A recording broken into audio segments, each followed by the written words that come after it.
ఇప్పుడు ఉప ముఖ్యమంత్రి దీన్ని ఇన్సిడెంట్ గా తీసుకొని ఖచ్చితంగా ప్రభుత్వం మీద చాలా సీరియస్ గా ఎలిగేషన్ చేస్తున్నారు ఆయన. రేపొద్దున ఈ గవర్నమెంట్ కోరిలేషన్ గవర్నమెంట్ ఉంటుందో లేదో కూడా చెప్పలేము. I'm going to an extent. ఈ తెలుగుదేశం పార్టీ కార్యకర్తలుగా పాపకొచ్చి మింగుడు పడకపోవచ్చేమో. ఈ విధమైనటువంటి హిందూ ధర్మం మీద అటాక్ తోటే చంద్రబాబు నాయుడు రేపు ముఖ్యమంత్రి పదవి నుంచి దింపబోతున్నారు. ఓహో, చంద్రబాబు నాయుడు హిందువులకు వ్యతిరేకంగా పనిచేస్తున్నాడు అనే పోర్ట్రేషన్ పనిచేస్తున్నాడని చెప్పను. I'm not saying it. Bharatiya Janata Party they are utilising every opportunity through Pawan Kalyan. రేపు పవన్ కళ్యాణ్ ని ముఖ్యమంత్రిగా ప్రొజెక్ట్ చేయాలంటే ఇలాంటి ఇన్సిడెంట్ వాళ్ళకి చాలా అవసరం. ఆ రాష్ట్రంలో లా అండ్ ఆర్డర్ లేదు. లా అండ్ ఆర్డర్ ని మీరు మెయింటైన్ చేయటం లేదు. లా అండ్ ఆర్డర్ లేని కారణంగా ఆడపిల్లలు బలి అవుతున్నారు. నెంబర్ 1 10% ఫిల్ అయిపోయింది. నెంబర్ 2 సనాతన ధర్మం మీద అటాక్ జరుగుతుంది. ఇదిగో తిరుమలలో 6 జరిపోయినారు, నో యాక్షన్. మీరు ఏ విధంగానూ చేయటం లేదు. నెంబర్ 2 అయిపోతుంది. ఓ పక్క నుంచి ఆర్కే గారు దాడి చేస్తున్నారు. చంద్రబాబు నాయుడు నువ్వు దిగిపో, నారా లోకేష్ కి ముఖ్యమంత్రి పదవి నువ్వు ఇమ్మీడియట్ గా నారా లోకేష్ ముఖ్యమంత్రి పదవి ఇవ్వకపోతే రేపొద్దున 2029లో మీ వయసు అయిపోతుంది. అప్పుడు ఆయన ముఖ్యమంత్రి కాకపోతే మళ్ళీ ముఖ్యమంత్రి అవడం చాలా కష్టం అని. ఏ మూమెంట్ లో అయినా సరే నారా లోకేష్ ను ప్రొజెక్ట్ చేయడం స్టార్ట్ చేశారు అంటే that is the last days of TDP అని మీరు అర్థం చేసుకోండి. స్టార్ట్ చేశారు. మన విశాఖపట్నంలో ప్రధానమంత్రి వస్తే నారా లోకేష్ పెద్ద ఫోటో వేశారు. ఆన్ వాట్ కెపాసిటీ ఆ ఫోటో వేశారో తెలియదు. ప్రమోషన్ మొదలైందనే చర్చ. అలా ఏం లేదు కానీ ఫోటో వేసినంత మాత్రాన లేకపోతే ప్రధానమంత్రి గారికి పరిచయం చేసినంత మాత్రం అవుతుందని నేనైతే అనుకోను. But with in couple of months or couple of years, probably 2025 mid కావచ్చు, ఎండ్ కావచ్చు, ఏదేమైనా with in couple of 6 months లో పొలిటికల్ సిస్టమ్ లో చాలా డ్రాస్టిక్ చేంజెస్ జరుగుతాయి అనేది అయితే ప్రిడిక్ట్ చేయగలుగుతున్నాం. ఎందుకంటే నారా లోకేష్ ని మరో డిప్యూటీ సీఎం గా ప్రమోట్ చేసే అవకాశం ఉందా, లేకపోతే ఫుల్ ఫ్లెడ్జ్డ్ గా ముఖ్యమంత్రి పీఠం అప్పచెప్పే అవకాశం ఉందా అనేది ఒక విధమైనటువంటి డిస్కషన్ జరుగుతుంది. సో నేను అనుకుంటాను ఖచ్చితంగా నారా లోకేష్ గారిని మరలా ఒక ముఖ్యమంత్రిగా ప్రమోట్ చేసే సందర్భంలో పవన్ కళ్యాణ్ ఖచ్చితంగా యాక్సెప్ట్ చేయరు. No doubt about. ఎందుకంటే పవన్ కళ్యాణ్ ఖచ్చితంగా యాక్సెప్ట్ చేయనప్పుడు ఆడపిల్లల మీద దాడులు, దళితుల మీద దాడులు, తిరుమల వెంకటేశ్వర స్వామి మీద దాడి, సనాతన ధర్మం మీద దాడి, ఇవన్నీ దాడి చూపించి ఒక 5 day ప్రెస్ మీట్ లో చెప్పేసి మద్దతు ఉపసంహరించుకుంటున్నాం, మేము ఎమ్మెల్యేలు అందరూ బయటికి రండి. మళ్ళీ సీన్ కట్ చేస్తే ఎన్టీ రామారావు గారి వైస్రాయ్ హోటల్ సీన్ గుర్తొస్తుంది. చాలా ఊహిస్తున్నారు మీరు. నిన్న ఒక మాట పవన్ కళ్యాణ్ గారు అన్నారులే, మేము 15 ఏళ్ళు పొత్తులో ఉండాలనుకున్నాం కానీ అలా ఉంచేలా కనపడట్లేదు అనే మాట పవన్ కళ్యాణ్ గారు అన్నారు. అంటే గ్రౌండ్ ప్రిపేర్ నరసింహరావు గారు నేను చాలా, ఎందుకంటే నేను మీ ఒక్కరితోనే మాట్లాడుతున్నా, వేరే ఎవరితో మాట్లాడటం లేదు. సో మీ ఇంటర్వ్యూలో నేను గత 1 year నుంచి నేను మీకు ఇస్తున్న ఇంటర్వ్యూలో మీరు కాన్స్టెంట్ గా చూడండి. నేను గత ప్రభుత్వంలో పవన్ కళ్యాణ్ వాలంటీర్ల మీద కామెంట్ చేసిన దగ్గర నుంచి మీరు నా ప్రిడిక్షన్స్ మీరు అర్థం చేసుకుంటారండి. వాలంటీర్ల మీద చేసిన దగ్గర నుంచి కూడా నేను every time I'm predicting. So ఇది అంటే గవర్నమెంట్ నేను అంటే గత ప్రభుత్వంలో ఏం జరిగింది అనేది చెప్పడం కాదు కానీ పవన్ కళ్యాణ్ ఖచ్చితంగా దాని మీద బ్యాక్ అవుతారని చెప్పాను. ఆయన బ్యాక్ అయిపోయినాడు. తర్వాత తిరుమల తిరుపతి వెంకటేశ్వర స్వామి సన్నిధిలో లడ్డు వ్యవహారం జరిగినప్పుడు ఖచ్చితంగా ఈ ప్రభుత్వం రిపెంట్ అవుతుంది 6 months లోపు అని చెప్పాను. తర్వాత బ్రిడ్జీలు దాని మీద ప్రకాశం బ్యారేజీని గుర్తడానికి ప్రయత్నం చేశారంటే అది కేవలం పొలిటికల్ ఎలిగేషన్, దాని మీద ఏ విధమైన యాక్షన్ ఉండదని చెప్పాను. ఇవన్నీ కూడా నేను ప్రిడిక్ట్ చేస్తున్నా. అంటే మూడోది ఏంటి అంటే పవన్ కళ్యాణ్ ఎక్కువ కాలం ఈ తెలుగుదేశం కూటమిలో ఉండటానికి కూడా ఇష్టపడడు. ఖచ్చితంగా తెలుగుదేశం పార్టీని దించేసి ఆ స్థానంలోకి భారతీయ జనతా పార్టీ రావటానికి ఒక స్కోప్ ఉన్న అవకాశం ఉంది అని చెప్పాను. పరిస్థితులు ఆ విధంగానే వెళ్తున్నాయి. ఇప్పుడు నేను ఒక మాట చెప్తాను, ఏ మాటకు ఆ మాట. మీకంటే నాకంటే కూడా చాలా తెలివి కలిగినటువంటి జర్నలిస్టు, అపారమైన అనుభవం ఉన్నటువంటి వ్యక్తి. ఐడియాలజీ డిఫర్ అవ్వచ్చు, మీరు ఆయన ఐడియాలజీ డిఫర్ అవ్వచ్చు, ఆయన మీ ఐడియాలజీ డిఫర్ అవ్వచ్చు, నేను మీ ఐడియాలజీ డిఫర్ అవ్వచ్చు. బట్ ఆర్కే గారు నాకు తెలిసి 2 రాష్ట్రాల్లో ఉన్న ఒక సీనియర్, అన్ని విధాలుగా అవగాహన ఉన్నటువంటి journalist. No doubt about it. So ఆయన కలంలో నుంచి జారువారిన ప్రతి వర్డ్ నేను చెప్పిన పదాలకి, నేను చెప్పిన దానికి రేపు పవన్ కళ్యాణ్ అనే అతను పవర్ జనరేటర్ గా మారబోతున్నాడు, నారా లోకేష్ గా కాన్ఫిట్ అవబోతున్నారు అనేది నేను 6 నెలల క్రితం చెప్పిన 3 నెలల క్రితం చెప్పిన అంశం ఇప్పుడు రాధాకృష్ణ గారి నోట్లోంచి రాలేదా? ఉమ్, ఉమ్, రేపొద్దున పవన్ కళ్యాణ్ అనేటువంటి వ్యక్తి తెలుగుదేశం పార్టీ కూటమిలో నుంచి బయటకు వెళ్ళడానికి ఇవన్నీ రోడ్డు మ్యాప్లు తయారు చేసుకుంటున్నాడని అనలేదా? నిన్న పవన్ కళ్యాణ్ గారిని నేను అనమని చెప్పానా? ఏమయ్యా నేను ఈ కూటమిలో ఎక్కువ కాలం ఉండే పరిస్థితి కనిపించలేదు అంతేగా. ఆయనే అన్నారు పబ్లిక్ మీటింగ్ లో. రేపొద్దున ఇంకొక 2-3 ఇన్సిడెంట్లు జరిగినాయి అనుకోండి, ఇంకా వాయిస్ రేజ్ అవుద్ది, ఇంకా వాయిస్ రైజ్ అవుద్ది, డెసిషన్ కూడా తీసుకునే అవకాశం రావచ్చు. మీరు చంద్రబాబు నాయుడు గారు పరిపాలన బాగాలేదు, చంద్రబాబు నాయుడు గారు అరెస్టులు చేయమంటే చేయటం లేదు, అడ్మినిస్ట్రేషన్ బాగాలేదు, ఆర్థిక పరిస్థితి బాగాలేదు, కంపెనీలు రావటం లేదు. చంద్రబాబు నాయుడు మెతక వైఖరి చూసి మరలా 2029లో జగన్ వస్తాడేమోనని రాజకీయవేత్తలు పారిశ్రామికవేత్తలు భయపడుతున్నారు. సో రాజకీయవేత్తలకి పారిశ్రామికవేత్తలకు ఒక భరోసా ఇవ్వాలంటే ఒక స్ట్రాంగ్ నాయకత్వం అవసరం. జగన్మోహన్ రెడ్డిని పాతాళాన్ని తొక్కి ఆ నాయకత్వం అవసరమని రేపొద్దున పవన్ కళ్యాణ్ జస్టిఫికేషన్ చేస్తే మీరేం చేస్తారు, నేనేం చేస్తాను? స్క్రిప్ట్ మీరు మాట్లాడే ప్రతిదీ డినై చేయకుండానే ఉంది. యాజ్ ఇట్ ఈస్ ఈ వర్డ్స్ ఖచ్చితంగా వింటానని అనిపిస్తోంది. మీరు భవిష్యత్తులో వింటారు. ఇది నా పిల్లి జోస్యం అనుకోండి. లేదు, మీరు నాకు లడ్డు ఇష్యూ అప్పుడు చెప్పారు సార్, ఇది పాపం, ఈ పాపం చుట్టుకుంటుంది కూటమికి అని, ఈ పాపం చుట్టుకుంటుంది కూటమికి అన్నారు. ఇప్పుడు ఇది ఖచ్చితంగా పాపమే కదా. ఇప్పుడు ఇది ఇంకెవరి మీద వేయటానికి లేదు కదా సార్. చంద్రబాబు నాయుడు గారు వచ్చి మా తప్పే అంటున్నారు, పవన్ కళ్యాణ్ గారు వచ్చి మా తప్పే అంటున్నారు, చైర్మన్ వచ్చి మా తప్పే అంటున్నారు, ఈఓ వచ్చి మా తప్పే అంటున్నారు, జనం అంతా వాళ్ళ తప్పే అంటున్నారు. ఇంకెవరిపైన వేయడానికి కూడా లేదు కదా అసలు. కనీసం పొలిటికల్ మాకు సంబంధం లేదని చెప్పడానికి కూడా లేకుండా చేశారు. ఇది రెండోది అంతకంటే దారుణం ఏంటంటే వెంకటేశ్వర సన్నిధిలో క్షమాపణ చెప్పారు. కరెక్ట్, దేవుడికి క్షమాపణ చెప్పినట్టే మీరు అన్నట్టు. వీళ్ళందరూ నాకు తెలిసి మీరు అన్నట్టు 80 సంవత్సరాలు ఎప్పుడో బోటు పుట్టింది నాకు తెలియదు కానీ 80 సంవత్సరాల చరిత్రలో మొదటి ఇన్సిడెంట్ ఇది. First incident. ఒక్క పర్సన్ కూడా చనిపోలేదు ఇప్పటివరకు. నాట్ ఈవెన్ సింగిల్ క్యాజువాలిటీ లేదు ఇప్పటివరకు. ఒక విషయం తెలిసిన ఒక పుణ్యక్షేత్రం నేషనల్ మీడియాలో నలగటం ఎంత తప్పో తెలుసా? బ్యాడ్ థింగ్స్ కి నలగటం ఎంత తప్పో తెలుసా నరసింహరావు గారు? ఒక లడ్డు వ్యవహారంలో నేషనల్ మీడియా మొత్తం ఒక వారం రోజులు ఇదే ఇంచి ప్రొజెక్ట్ చేశారు. అవును, ఈ రోజు నిన్న జరిగినటువంటి ఇన్సిడెంట్ రేపు ఇదే ప్రొజెక్ట్ చేస్తున్నారు. ఇది స్లోలీ కూడా తిరుపతి దేవస్థానం యొక్క ప్రాముఖ్యతను తగ్గించేటువంటి అంశం ఇవన్నీ. కరెక్ట్, ప్రమాదం. ఇంకా ఇన్సిడెంట్ జరగబోతున్నాయి నా ప్రెడిక్షన్ లో. ఎందుకు జరుగుతున్నాయి అంటే వీళ్ళు చేసినటువంటి పాపాలు అలాంటివి. నేనేం చేసేది? నేను కేవలం ఒక పిల్లి జోషం మాత్రమే చెప్తున్నాను. నేను రియాక్షన్ ఉంటుంది, యాక్షన్ టు రియాక్షన్ ఉంటుంది. సో నేను పొలిటికల్ సినారియోలో ఇప్పుడు నేనే హోమ్ మినిస్టర్ అయితే చూపించేవాడిని అని పవన్ కళ్యాణ్ గారు అనటం దేనికి సంకేతం? కూటమిలో ఉన్న పార్టీ బయటకు వచ్చి ఓపెన్ గా పబ్లిక్ మీటింగ్ లో మాట్లాడుతున్నారు. ఆయన ప్రెస్ కాన్ఫరెన్స్ కూడా కాదు, ఓపెన్ గా పబ్లిక్ మీటింగ్ లో మాట్లాడుతున్నారు. నిన్నేమన్నారు? ఈవో క్షమాపణ చెప్పాలి, లేకపోతే ఇంకొకరికి క్షమాపణ చెప్పాలి, క్షమాపణ చెప్పిస్తా. క్షమాపణ చెప్పారు, 2 నిమిషాలు క్షమాపణ చెప్పారు. బికాస్ ఇలా ఒక సినారియో కూటమిలో ఉన్న గొడవలు ఇంకోటి ఎంతకాలం వెళ్తాయో నాకు తెలియదు. కానీ ఈ లుకలుకలు 6 నెలల్లోని ఇన్ని లుకలుకలు రేపొద్దున ఇంతకంటే కొద్దిగా ఇన్సిడెంట్ పెద్దది జరిగినప్పుడు వీళ్ళు పొలిటికల్ గా భారతీయ జనతా పార్టీ అనే ఒక 10 తలాల పాము ఎప్పుడు ఎవరిని తింటుందో ఎవరికి తెలియదు నరసింహరావు గారు. చూసాగా చాలా మందిని తినేసింది దేశంలో. ఎన్ని రాష్ట్రాల్లో మనం చూడలేదు చెప్పండి. ఇప్పుడు ఆర్కే గారి, రాధాకృష్ణ గారి అంటే పదే ఆయనతో, ఎందుకంటే మన ఇష్యూకి రిలేటెడ్ పొలిటికల్ గా ఆయన చేస్తున్నటువంటి కామెంట్స్ కాబట్టి నేను వారిని క్రిటిసైజ్ చేయడం లేదు కానీ బట్ ఆయన థాట్ ని నేను తీసుకుంటున్నా. రేపొద్దున నారా లోకేష్ ని ప్రొజెక్ట్ చేయాల్సిన అవసరం వచ్చినప్పుడు what would be the Pawan Kalyan reaction? You just tell me as being a senior journalist. Definitely being a politician definitely he oppose. అందుకోసమే దానికి సంబంధించి కూడా గ్రౌండ్ ప్రిపేర్ చేసి పెట్టున్నారు. అసెంబ్లీ వేదికగా గ్రౌండ్ ప్రిపేర్ చేస్తున్నారు పవన్ కళ్యాణ్ గారు. 10 సంవత్సరాలు చంద్రబాబు నాయుడు గారి నాయకత్వంలో పనిచేస్తున్నారు, 10 సంవత్సరాలు నారా లోకేష్ నాయకత్వంలో. అపోజ్ పక్కన పెట్టండి, మీ ప్రిడిక్ట్ చేయండి. నేను 100% నా పవన్ కళ్యాణ్ ముఖ్యమంత్రిగా, నారా లోకేష్ ని నేను ముఖ్యమంత్రిగా ప్రపోజ్ చేస్తున్నాను. ఆయన ముఖ్యమంత్రిగా లాస్ట్ 2.5 years ఉంటాడు అని అంటే what would be the stand of Pawan Kalyan? You being a senior journalist straight point ఒకటి చెప్పండి నాకు. సెకండ్ కూడా యాక్సెప్ట్ చేయరు. ఆయన యాక్సెప్ట్ చేయకుండా ఏం చేస్తారు? బయటికి రావాల్సిందే కదా వాళ్ళకి. ఎలా బయటకు వస్తే భారతీయ జనతా పార్టీ పవన్ కళ్యాణ్ వెనుకుంటుందా, చంద్రబాబు నాయుడు వెనుకుంటుందా? ఆబ్వియస్లీ భారతీయ జనతా పార్టీ.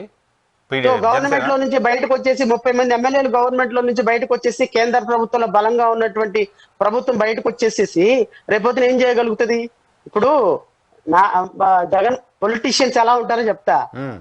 జగన్మోహన్ రెడ్డి గారు ఆ మన ఆర్ కృష్ణయ్య గారికి ఎంపీ పదవి ఇస్తున్నప్పుడు మీలాంటి వాళ్ళు వెళ్ళి అడిగారంట, సార్ ఆర్ కృష్ణయ్య గారు ఎవడో తెలంగాణ వాడు, ఆయన వెనక 10 మంది బీసీలు కూడా లేరు, ఆంధ్రప్రదేశ్ లో పట్టుమని 10 ఓట్లు కూడా పడవండి, ఎందుకంటే ఆర్ కృష్ణయ్య గారికి ఇస్తున్నారు అంటే, మన జగన్మోహన్ రెడ్డి గారు ఈ ఈ మూర్ఖపు రాజకీయ నాయకుల సంఘానికి అంతర్జాతీయ అధ్యక్షుడు కదా, ఆయన అన్నాడంట, నా ఇష్టం, నేను ఎవరికైనా ఇచ్చుకుంటాను, ఇది నా ఇష్టం, నా పరిపాలన, నేను రాసిందే రాజ్యం పాడిందే పాట అన్నాడు. అంటే సరే, వెరీ గుడ్, అందరూ ఒప్పుకున్నారు.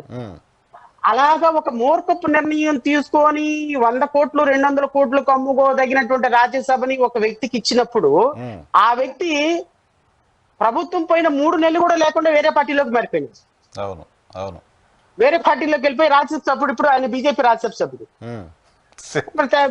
మన నెల్లూరులో ఇంకో వేద మస్తాన్ రావు గారి పరిస్థితి ఏంటి? వీళ్ళందరూ it is a matter of 5 minutes. Politicians కి దేర్ ఇస్ నో మోరాలిటీస్, ఎథిక్స్, మారాలి అనుకున్న పొలిటీషియన్స్ కి ఏం లేవు. ఇప్పుడు మీరు అనుకుంటున్నారా, ఇప్పుడు ఈ రోజు గనుక కొడాలి నాని, లేకపోతే పేర్ని నాని, లేకపోతే రోజా, వీళ్ళందరూ తెలుగుదేశం పార్టీలోకి వెళ్ళాలి అనుకుంటే తెలుగుదేశం పార్టీలోకి వెళ్ళగలరు. ఒకవేళ రేపొద్దున ఈ రోజు మోపిదేవి తెలుగుదేశం పార్టీలోకి వెళ్ళారు కదా, రేపు బేదా మస్తాన్ రావు, మోపిదేవి, వీళ్ళందరూ మళ్ళీ వైఎస్ఆర్సీపీ అధికారంలోకి వస్తే, మళ్ళీ వైఎస్ఆర్సీపీలోకి వస్తే జగన్మోహన్ రెడ్డి స్వాగతం పలుకుతాడు పూల బొకే పెట్టుకొని. సిగ్గు, శరం, మానం, అభిమానం, ఎథిక్స్ లేని పొలిటీషియన్స్ ఈ రాష్ట్రంలో ఎవరు ఉన్నారంటే, నెంబర్ 1 జగన్మోహన్ రెడ్డి, నెంబర్ 2 చంద్రబాబు నాయుడు. మరి పవన్ కళ్యాణ్ గారు అయితే తప్పింది, లేకపోతే రేపొద్దున పెమ్మసాని అయితే తప్పింది, లేకపోతే రామ్మోహన్ నాయుడు అయితే తప్పింది, లేకపోతే XYZ అయితే తప్పేంటుంది. రేపొద్దున భారతీయ జనతా పార్టీ 18 మంది ఎంపీలతోటి 20 మంది ఎంపీలతోటి తెలుగుదేశం పార్టీ అధికారంతో కేంద్ర ప్రభుత్వం నడుస్తున్నప్పుడు ఎంపీలు మారటం ఎంతసేపు అండి? చూసాంగా, అంతమంది 4 రాజ్యసభ సభ్యులు మారారు కదా ఉన్న 6గురిలో. సో కాబట్టి రాష్ట్రంలోను కేంద్రంలోను తెలుగుదేశం పార్టీ చక్కగా ఒక తాజ్పావన్ తీసుకొచ్చుకొని ఇటుపక్క, కట్లపావన్ తీసుకొచ్చుకొని ఇటుపక్క పెట్టుకున్నారు. ఈ 2 పాముల మధ్య బోరు ఉత్తున్నారు చంద్రబాబు నాయుడు గారు. బోరు ఎప్పుడు ఊపటం ఆపారనుకోండి, నాదస్వరం ఊపటం ఎప్పుడు ఆపారనుకోండి, జరిగిపోయేది జరుగుతుంది. నిజానికి నాకు గుర్తొస్తోంది, మనం ఆల్మోస్ట్ 2 years గా నేను ఛానల్ పెట్టినప్పటి నుంచి మనం మాట్లాడుతున్నాం. సో ఆ రోజు పవన్ కళ్యాణ్ భారతీయ జనతా పార్టీ 2 పార్టీలతో టీడీపీ పొత్తు పెట్టుకొని చాలా పెద్ద తప్పు చేస్తోంది అని మాట్లాడారు మీరు, నాకు గుర్తుంది. చాలా తప్పు చేస్తుంది, భవిష్యత్తులో చాలా కాన్సిక్వెన్సెస్ ని ఫేస్ చేస్తుంది అని చెప్పారు. బట్ ఇప్పుడు భవిష్యత్ తెలుగుదేశం పార్టీకి సంబంధించిన నాయకులకి ఆ మాటలు ఇప్పుడు ఇప్పుడు తెలియదు. సారీ, ఇప్పుడు కూడా నేను మీరు మాట్లాడుకున్న వీడియో బయటకు వచ్చినప్పుడు కూడా ఎవరు నా వెర్షన్ అంగీకరించరు. ఎందుకు అంటే చాలా హైపోథెటికల్ గా ఉంది వెర్షన్. ఇది ఇంపాసిబుల్ థింగ్. 143 సీట్లు కూటమి ప్రభుత్వానికి ఉంటే, కూటమి ప్రభుత్వంలో తెలుగుదేశం పార్టీ ఇంత స్ట్రాంగ్ గా ఉంటే ఏంటి పిచ్చి అనాలిసిస్ ఏంటి? ఈ పిచ్చి అనాలిసిస్ కి నరసింహరావు గారు లాంటి వ్యక్తి అకామిడేట్ చేయడం అంటే అనుకుంటారు. కానీ నా మాటలు ఇంకొంచెం కొన్ని నెలల తర్వాత, 1 సంవత్సరం తర్వాత వినాల్సి వచ్చినప్పుడు మాత్రం ఖచ్చితంగా నేను చెప్పిన ప్రతి అక్షరం తూచా తప్పకుండా జరుగుతుంది. అందుకని నేను మిమ్మల్ని రిక్వెస్ట్ చేస్తున్నా, ప్రిజర్వ్ దిస్ ఇంటర్వ్యూ. ఒక్కసారి నా దగ్గర మీరు అప్లోడ్ అయ్యి మాట్లాడిన ప్రతి అక్షరం ప్రజల ముందు ఉంటుంది. Preserve this video. నేను I not record. Preserve this video. 2029 వరకు కూటమి ప్రభుత్వం ఉంది అంటే నేను రాష్ట్ర ప్రజలకి క్షమాపణ చెప్తా. ఓకే. ఎందుకు అంటే నేను రైట్ ఆ రాంగ్ నాకు తెలీదు. నేనేమి ముందుకెళ్ళి ఫ్యూచర్ వెళ్ళి చూసి ఏదో నేనేం చెప్పటంలా. ఇప్పుడు నేను ఒక పొలిటికల్ అనలిస్ట్ గా, లేకపోతే ఒక రాజకీయ పార్టీ అధ్యక్షుడిగా, రాజకీయ పార్టీలో ఉన్నటువంటి వ్యక్తుల యొక్క స్వభావాల్ని దగ్గరగా చూసి అర్థం చేసుకున్నటువంటి వ్యక్తిగా చెప్తున్నా. ఈ రోజు రాష్ట్రంలో ఉన్నటువంటి ప్రభుత్వం, తెలుగుదేశం ప్రభుత్వం ఖచ్చితంగా ఒక స్టెబిలిటీ లేని ఒక ఇన్స్టేబుల్ గవర్నమెంట్ నడుపుతుంది. నరసింహరావు ఇన్స్టేబుల్ గవర్నమెంట్ నడుపుతుంది. ఎలా 134 సొంతంగా ఉన్నాయి, కూటమికి 164 ఉన్నాయి, అపోజిషన్ ఆలోచించే పరిస్థితులు కూడా లేదు, ప్రతిపక్ష హోదా కూడా లేదు, ఇన్స్టేబుల్ ఎలా కదా? వాళ్ళ మంచి ప్రశ్న అడిగారు. నాకు తెలిసి పవన్ కళ్యాణ్ గారు నేను హోమ్ మినిస్టర్ అయితే నేను వీళ్ళ అంతు చూసేవాడిని, ఈ ప్రభుత్వం పట్టించుకోవటం లేదు అని అనకముందు జరగని అరెస్టులు, ఆ మాట అన్న తర్వాత అది ఒక యుద్ధ ప్రాతిపదిక కొన్ని వేల మందిని, వందల మందిని కేసులు పెట్టి ఎందుకు అరెస్ట్ చేశారు? Do you think that it is a stable government? Okay okay. Number two అసలు ఈ ప్రభుత్వంలో నేను క్షమాపణ చెప్పాల్సిన అవసరం లేదు, ఎవడు పడితే వాడు అడిగితే నేను క్షమాపణ చెప్తాను అన్న బిఆర్ నాయుడు గారు ఒక అరగంటకి క్షమాపణ చెప్పాడు. What does it mean? Do you mean that BR Naidu గారు క్షమాపణ చెప్పారంటే చంద్రబాబు నాయుడు గారు చెప్పినట్టే for your kind information? Definite గా టీడీపీ లీడర్, నేను అదే ఇంతకుముందు మాట్లాడుతున్నా, ఓ టీడీపీ నాయకుడు పవన్ కళ్యాణ్కి క్షమాపణ చెప్పడం అనేది ఫస్ట్ ఇన్సిడెంట్. టీడీపీ నాయుడు కాదు, టీడీపీ నాయకుడు కాదు, చంద్రబాబు నాయుడు గారు, బిఆర్ నాయుడు గారు, ఈ ఇద్దరు ఒకే ఆత్మ, అంటే వాళ్ళ ఇద్దరు కూడా సమకాలికమైన రాజకీయ నాయకులు. 40 years నుంచి నేను టీడీపీలో ఉన్నా అని చెప్తున్నారు కదా నాయుడు గారు కూడా. చెప్తున్నారు బట్ ఒక చైర్మన్ గా ఆయన చాలా హోదా కలిగినటువంటి వ్యక్తి. I have a personal acquaintance with him. చాలా హోదా కలిగిన వ్యక్తి, చాలా జెంటిల్మెన్ కూడా, అందులో డౌట్ లేదు. అలాంటి వ్యక్తి పవన్ కళ్యాణ్ అడిగాడు కాబట్టి రాష్ట్ర ప్రజలకి అన్కండిషనల్ అపాలజీ చెప్పాడు అంటే do mean that is it a stable government? Okay, Pawan నడిపిస్తున్న గవర్నమెంటా? నడిపిస్తున్న గవర్నమెంట్, బెదిరిస్తున్న గవర్నమెంట్. పవన్ బెదిరిస్తున్న గవర్నమెంట్. ఓకే, నడిపిస్తున్న గవర్నమెంట్ కాదు, పవన్ బెదిరిస్తున్న గవర్నమెంట్. చంద్రబాబు నడిపిస్తున్న, పవన్ బెదిరిస్తున్న గవర్నమెంట్. పవన్ బెదిరిస్తూ చంద్రబాబు నడిపిస్తున్నట్టు కనిపిస్తున్న గవర్నమెంట్. నడిపిస్తున్నట్టు కనిపిస్తున్న గవర్నమెంట్. ఓకే. సో కాబట్టి మీరు రాబోయే కాలంలో పాలసీ డెసిషన్స్ కావచ్చు, నారా లోకేష్ అనేటువంటి క్యారెక్టర్ ఎంటర్ అయిన దగ్గర నుంచి పాలిటిక్స్ చాలా టర్న్ తీసుకుంటాయి. చంద్రబాబు నాయుడు గారు అనివార్యమైన పరిస్థితి బికాస్ ఆఫ్ హిజ్ ఏజ్ 2029లో ఆయన పార్టీని లీడ్ చేసే అవకాశం కనిపించదు. 80 సంవత్సరాలు వచ్చేస్తాయి ఖచ్చితంగా, రమారమి 79-80 ఏళ్ళు వచ్చేస్తాయి. సో ఆయన ఫ్రీక్వెంట్ గా ట్రావెల్ చేసే పరిస్థితి ఉండదు. కొంచెం వయసు వచ్చినటువంటి కొన్ని పరిస్థితుల కారణంగా రేపు నారా లోకేష్ ని ఖచ్చితంగా ప్రొజెక్ట్ చేయాల్సిన సందర్భం. మరి కేసీఆర్ చేసిన తప్పే కదా, ఎన్టీఆర్ ని, ఆయన్ని, తారక రామారావుని ప్రొజెక్ట్ చేయకుండా వదిలిపెట్టే కదా ఈ రోజు ముఖ్యమంత్రి పదవి. రాహుల్ గాంధీ ఎగ్జాంపుల్, కేటీఆర్ ఎగ్జాంపుల్ కళ్ళ ముందు ఉన్నాయి. సో ఖచ్చితంగా ఈ ఎగ్జాంపుల్స్ చూసుకున్నప్పుడు రేపు పొద్దున కనుక ప్రొజెక్ట్ చేయాల్సిన పరిస్థితి వస్తే ప్రొజెక్ట్ చేసే సందర్భంలో పవన్ కళ్యాణ్ గారిని ఎలా హ్యాండిల్ చేస్తారు? పవన్ కళ్యాణ్ నేను చంద్రబాబు నాయుడు హయాంలో ఉంటాను కానీ నారా లోకేష్ ఎవరండి అని అన్నాడు, అప్పుడు పరిస్థితి ఏంటి? అప్పుడైనా టఫ్ రావాల్సిందే. ఒకవేళ టఫ్ వస్తే పరిస్థితులు ఏ విధంగా తీసుకుంటే డిప్యూటీ చీఫ్ మినిస్టర్ ఒక పక్క, ఆ 10 తరాల భారతీయ జనతా పార్టీ పైన ఒక 50 మంది ఎమ్మెల్యేని ఇట్లా లాగేసామనుకో అయిపోయా. నారా లోకేష్ వ్యతిరేక వర్గం అంతా ఇటు పక్క, చంద్రబాబు నాయుడు వర్గం అంతా ఇటు వెళ్ళిపోయింది అనుకో. Anything is possible in politics Narasimharao గారు. కానీ మీరు చెప్తున్నారు కానీ సార్, ఇప్పుడు తిరుపతి ఇష్యూనే తీసుకుంటే, తిరుపతి ఇష్యూలో సరే నేను క్యాస్ట్ పాలిటిక్స్ పెద్దగా మాట్లాడడానికి ఇష్టపడ్డా, కానీ తిరుపతిలో నేను తిరుపతి వెళ్ళొచ్చాను. నేను కూడా వైకుంఠ ఏకాదశి దర్శనానికి వెళ్ళా. అక్కడ చాలా మంది మాట్లాడుతున్నమాట, ఈ సస్పెన్షన్ అయిన వాళ్ళంతా కూడా పవన్ కళ్యాణ్ గారు రిప్రజెంట్ చేస్తున్నా, లేకపోతే ఆయన ఎక్కువ మంది అభిమానిస్తున్న సామాజిక వర్గానికి సంబంధించిన వాళ్ళని సస్పెండ్ చేశారు. చంద్రబాబు నాయుడు గారికి సంబంధించిన బ్యాకప్ ఉన్న కమ్యూనిటీకి సంబంధించిన వాళ్ళని ఎవరిని, ఏ ఒక్కరిని సస్పెండ్ చేయలేదు, ఎవరిని ఏమీ అనలేదు. వాళ్ళు ఆల్రెడీ సరైన పొజిషన్లో, కీలకమైన పొజిషన్లో ఉన్నప్పటికీ కూడా అని ఓ చర్చ. అందుకోసమే పవన్ కళ్యాణ్ గారికి కోపం వచ్చి సారీ చెప్పండి అది ఇదని అరిచాడు అనేది చర్చ. నేను అలా అయితే అనుకోను కానీ, ఎందుకంటే నేను దీనిలో క్యాస్ట్ ఉంటుంది, ఏదో ఒక చౌదరి అనే ఒక అతన్ని కూడా సస్పెండ్ చేశారు. ఇదే పెద్ద, దీంట్లో క్యాస్ట్ చూసి చేశారు, లేకపోతే వాళ్ళ వర్గాన్ని వాళ్ళు ఇప్పుడు తన దాకా అంటూ వస్తే సామాజిక వర్గం కాదు కదా, ఎవరినైనా వదులుకోవడానికి సిద్ధపడే వ్యక్తి చంద్రబాబు నాయుడు. అది పాత చంద్రబాబు నాయుడు. ఈ కొత్త చంద్రబాబు నాయుడు ఇంకా అడ్వాన్స్. చంద్రబాబు నాయుడు లేడు అన్నారు కదా, చంద్రబాబు నాయుడు లేడు కదా, చంద్రబాబు నాయుడు కాకుండా వేరే వాళ్ళు అనిపిస్తున్నారు. వాళ్ళ ప్రాబ్లం చంద్రబాబు నాయుడు గారు, పాత చంద్రబాబు నాయుడు గారేనే ప్రాబ్లం, కొత్త చంద్రబాబు నాయుడు గారు కాదని ప్రాబ్లము. వాళ్ళకి వీళ్ళ ప్రాబ్లం వల్ల పాత చంద్రబాబు నాయుడే ఉన్నాడు, ఇంకా కొత్త ఆయన రాలేదు అని.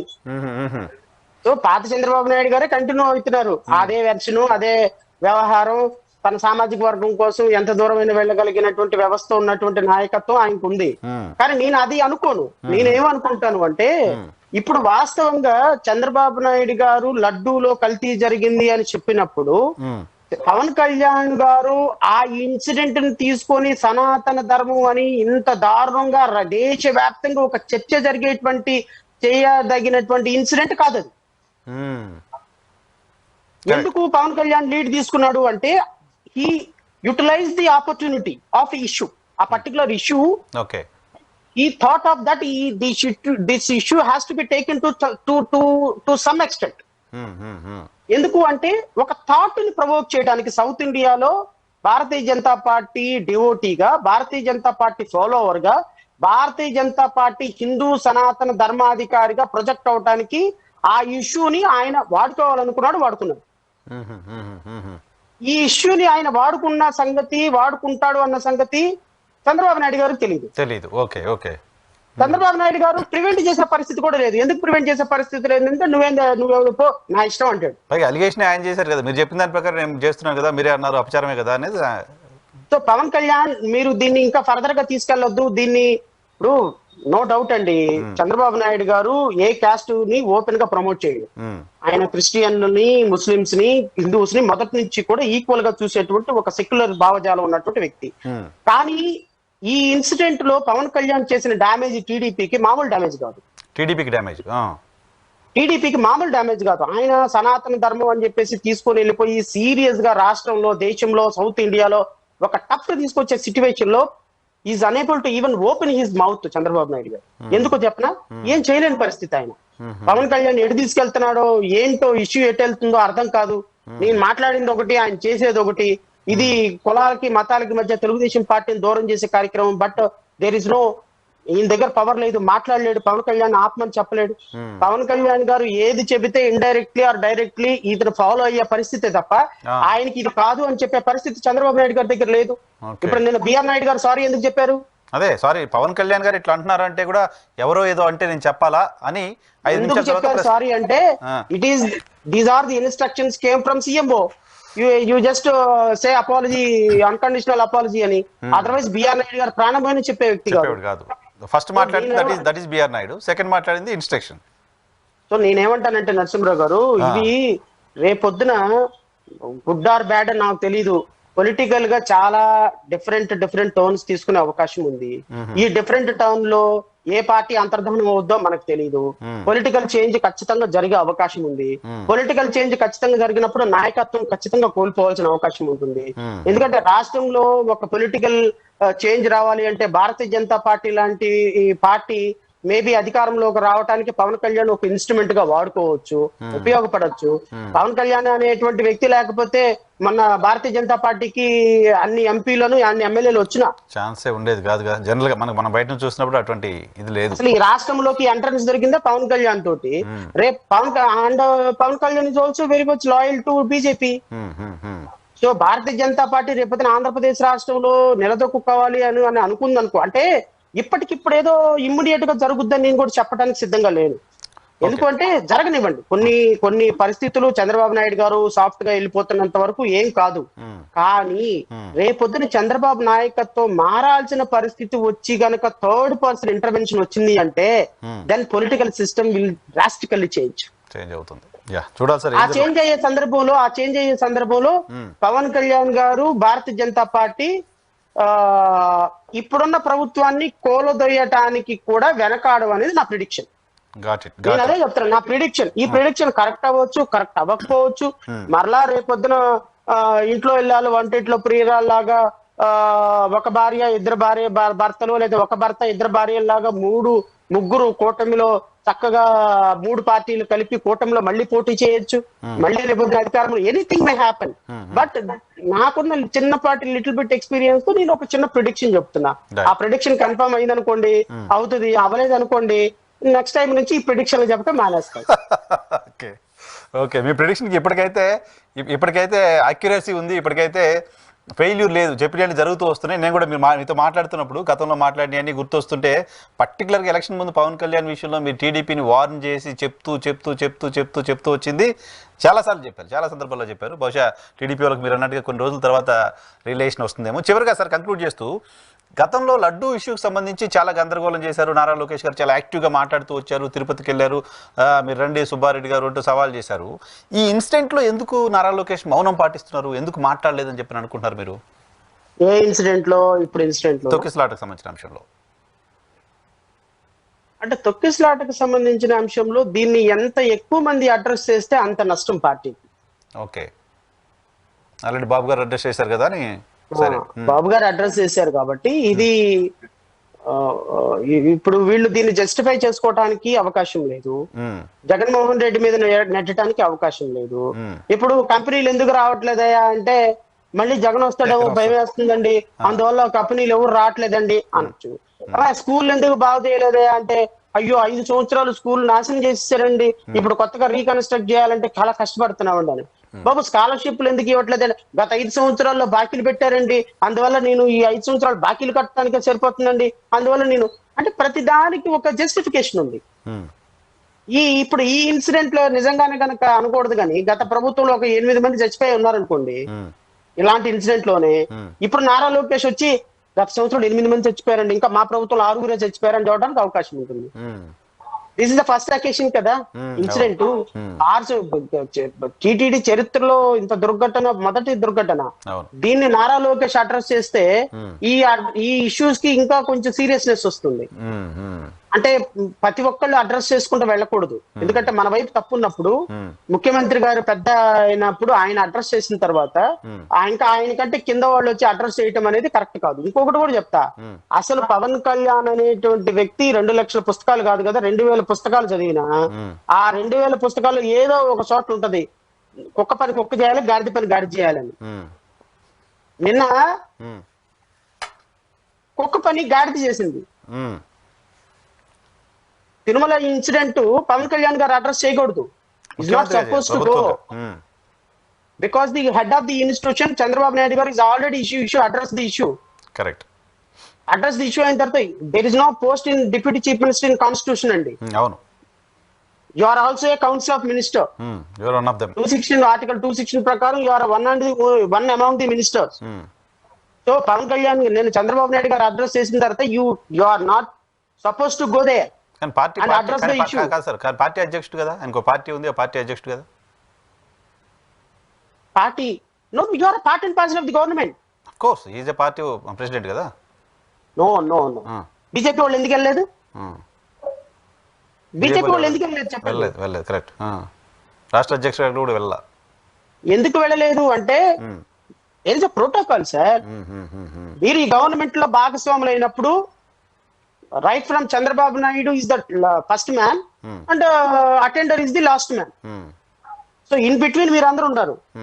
ఒకసారి చంద్రబాబు నాయుడు విజిట్ చేసి ప్లేస్ మొత్తాన్ని ఎడిట్ చేసి సస్పెండ్ చేసి ఇన్స్ట్రక్షన్స్ ఇచ్చి అంతా చేసిన తర్వాత మళ్ళీ పవన్ కళ్యాణ్ గారు అదే హోదాలో వెళ్ళి అక్కడికి వెళ్ళిపోయి ఇష్యూని మళ్ళీ రప్చర్ చేసి దాన్ని మళ్ళీ సైడ్ ట్రాక్ పెట్టించడం పాలసీ కాదు, అది ప్రభుత్వ పాలసీ కాదు. If I'm deputy chief minister I will not go.